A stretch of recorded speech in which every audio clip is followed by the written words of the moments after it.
எங்கும் நிறைந்தாயே.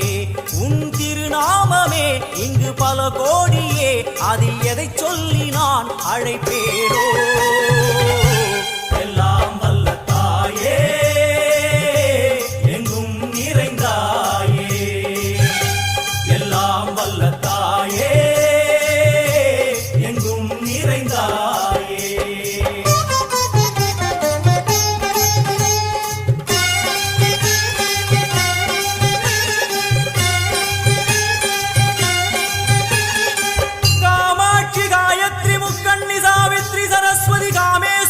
ईश्वरी धारणी भुवनेश्वरी परमेश्वरी जगदीश्वरी अखिलांडे